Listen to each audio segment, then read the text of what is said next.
सुनी राम जी आए।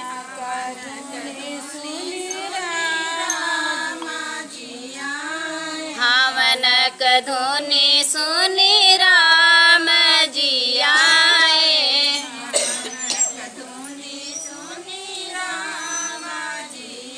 सीता के आई ले अजोर हो जाला है जी। सीता के आई ले अजोर हो जाला।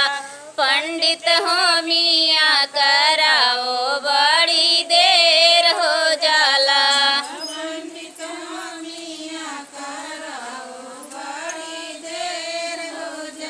पंडित हो मियाँ कराओ बड़ी देर हो जाला।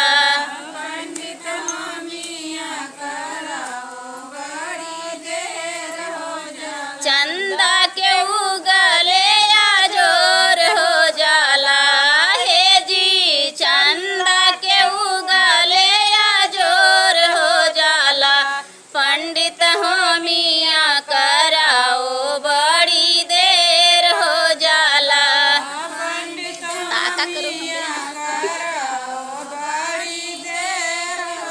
पंडित हो मियाँ कराओ बड़ी देर हो जाला।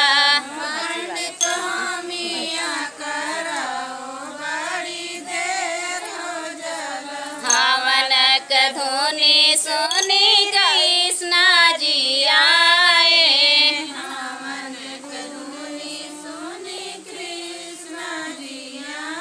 हवन धुनि सुनी कृष्ण जी आए।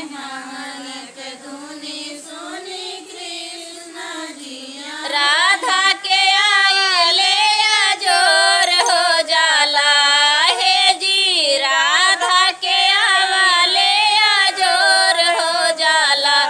पंडित हो मियाँ कराओ बड़ी देर हो जाला।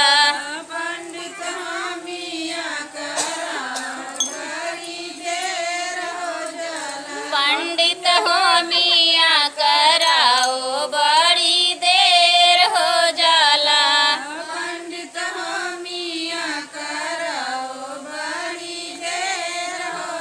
चंदा के उगले अजोर हो जाला है जी। चंदा के उगले अजोर हो जाला।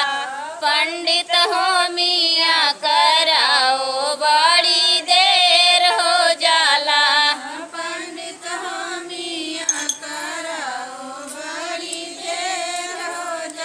पंडित हो मियाँ कराओ बड़ी देर हो जाला।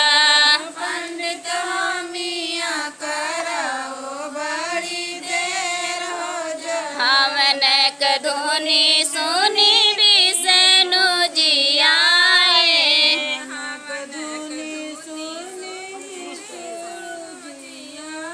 हवन धुनि सुनी विष्णु जी आए।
धुनी सुनी भोले जी आए।